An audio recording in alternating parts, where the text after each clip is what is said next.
he plays the big points, the best I've seen since the top three. I'm actually leaning more towards. I'm leaning more towards one or two players who can beat her. And my prediction on the women's side outright is, I think it's more of the same. He's already had so much success in his career, so I wouldn't understand why he would have to change anything at this point in his career. Fair enough. Well, I'm going to throw something, and she will be tough to beat. Here we go. We are going straight in today for our French Open predictions video. They are back. Jaya is back. And yeah, women's side first. Jaya, who are you going for? So, Sam, I mean, the women's side normally is very hard to predict, but this year is actually slightly different for me leading into the French Open. I'm going for the young Polish player, Iga Swiatek. She's in unbelievable form. I mean, it's crazy, but she's actually won the last 5 tournaments that she's played. She's on an unbelievable winning match streak. And a lot of those titles have actually come on clay. So if you can get that early preparation in, winning Rome, which she's done, you know, winning the last 4 tournaments previous to that, she won Miami, Indian Wells. Yes, they're on hard courts, but at the same time, it's going to really sort of boost her confidence leading into such a bigger tournament like the French Open. So very excited to see how she does. Yes, I think we all are, Jaya. We're all excited to see how she does. She is, for everyone watching, the favourite for the French Open on the clay courts at Roland Garros, and she will be tough to beat. Jaya, what makes her, do you think, so deadly, so lethal on the clay courts in Paris?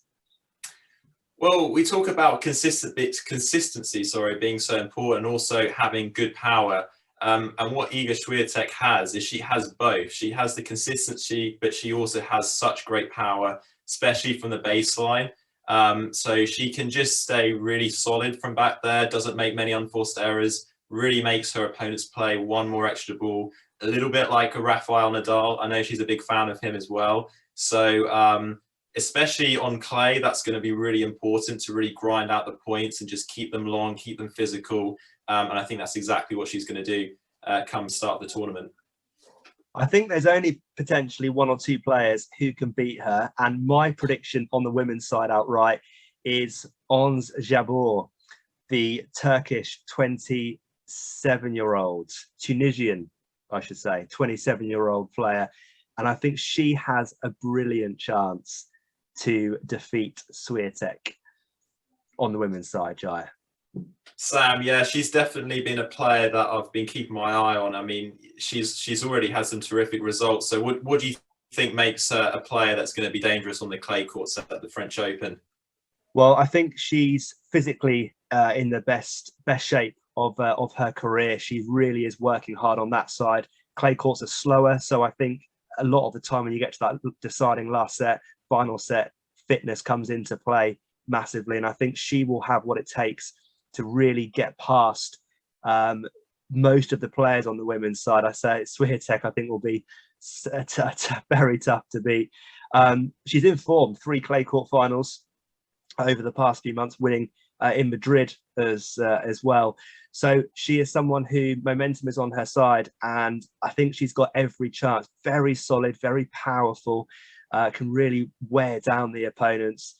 And you're looking at her age, 27 years old, you know, she really is at the stage now where she'll be looking for that Grand Slam title. And I think she has got all the ingredients to be the champion in Paris very soon. Don't forget, for everyone watching, the tournament starts Sunday the 22nd of May, running through until Sunday the 5th of June. So stay tuned for that. We are excited, and Jaya, we're about to bring everyone our predictions on the men's side. So only fair, over to you. Who are you backing to win the French Open on the men's side? Well, I think everyone's probably screaming Alcaraz at the moment, but for me, I'm actually leaning more towards Djokovic at the moment. I feel like he's starting to be quite a danger to most of the draw at Roland Garros, due to the fact that he's hit some unbelievable form, winning the Rome Masters, 1,000 tournament on clay, which he's had so much success in the past. But we also know what a difficult start to the year he's had, and how he's really transitioned back into this winning form that's going to then help him in the French Open. So he's done well. He's done really well. When he starts getting matches under his belt and he starts feeling confidence, there's really not many people that can stop him. I mean, we saw last week when he played against Tsitsipas, 6-love in that first set. Really goes to show that he's making his stamp on his road to comeback. So very excited to see how he does in the next couple of weeks. Absolutely. I mean, there's been a lot of news stories and everyone's got different opinions on should he even be playing following what happened in Australia. But I think that's for another conversation, another time. We'll focus more on his immense ability and his mental strength to come back against the odds, and not phased, is he? Never ever been a favourite with the crowd, but doesn't phase him at all. He's always there. Until he puts his racket back in the bag and retires, he is always going to be a real threat for every single player coming through at every Grand Slam tournament that he plays in. We talk about Djokovic and getting towards the autumn of his career, Jaya.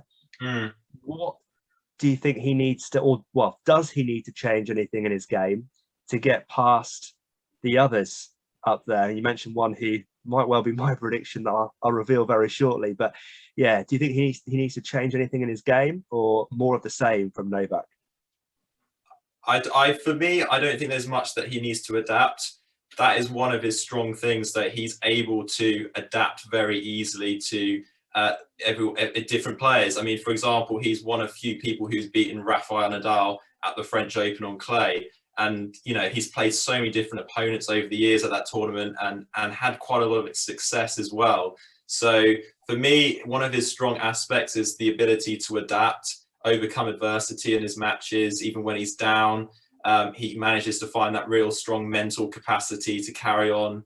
And over best of 5 sets, that's where the pure mental strength and his physicality really comes into play. So I think deep down he really secretly loves the red dirt, and really gets stuck into those long baseline rallies, and obviously his body holds up tremendously well under these tough conditions. But I mean, for me, I think it's more of the same. He's already had so much success in his career, so I wouldn't understand why he would have to change anything at this point in his career. Fair enough. Well, I'm going to throw something at Novak Djokovic's career. Go on. Carlos Alcaraz, no, 19-year-old Spanish player. I am throwing him right at Novak Djokovic. It's a good prediction. I want to see that game. I think for everyone watching, I've spoke about Alcaraz before last year. We all have, haven't we, on previous podcasts and previous predictions videos. And to put it into context, 120th in the world this time last year. 120 in the world. Now world number 6, form of his life, and arguably wiping the floor with everyone who he comes into contact with on a tennis court, and especially on a clay tennis court. In form, won at Madrid Open, a massive win on the clay courts. And I say that matchup between Djokovic, Alcaraz, I think Tsitsipas will be up there as well.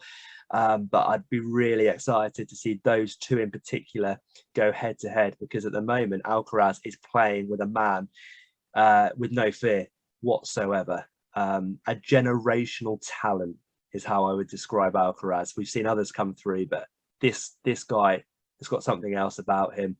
And actually reminds me, Jar, a little bit of when Nadal broke through, almost sort of 20 years, 20 years ago. We first started seeing him as a youngster, starting to make a few little headlines locally. But yeah, Alcaraz is who I'm backing to win the French Open. No, Sam, I think that's a very strong prediction. I mean, obviously we've seen such a good player, why he's such a good player, but I mean, in terms of his speed up to this, top ranked position, I mean, what do you think made it such a quick transition? I mean, why was it so much faster than, say, such like a Casper Ruud or, someone lower ranked? Why did it take him that amount of time? I think you look at his support staff, his coach, everyone who he's got around him have really brought him together. He's got such a great attitude as well when you watch him on a tennis court.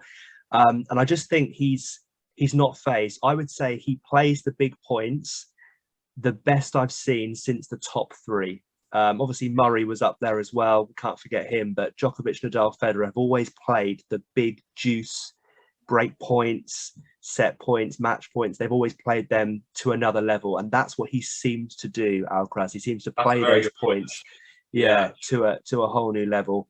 But I think amazing support staff around him. Very, very close knit. You can see he's always looking at his bench, always positive as well. Doesn't seem to be phased. There's not much negativity going around him. And yeah, as I say, he really is something else. An amazing, amazing player.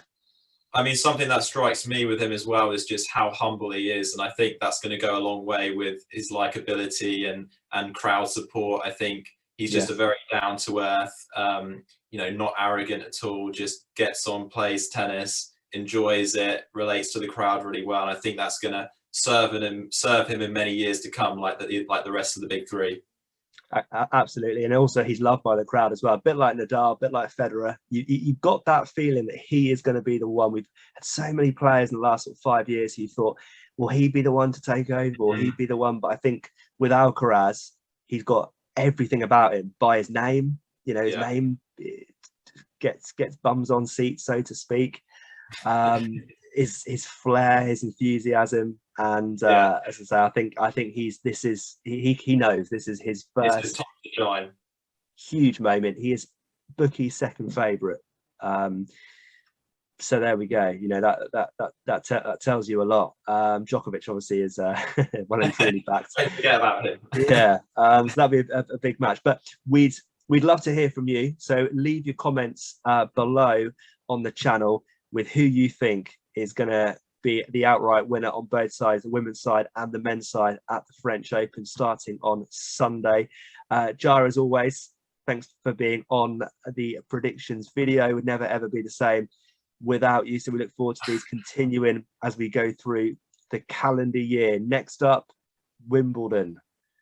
Looking forward to that, Jara? Can't wait, Sam. Can't wait. Well, we'll leave it there for today. If you're new to the channel, please hit that subscribe button, give us a like. That will help us reach more tennis fans out there. Any feedback for us as well, we'd love to hear that, how we can make these videos even better. We're always looking to improve, so please let us know. That would be fantastic. And yeah, enjoy 2 weeks in Paris at the French Open. Who will win? Only time will tell. We'll see you soon.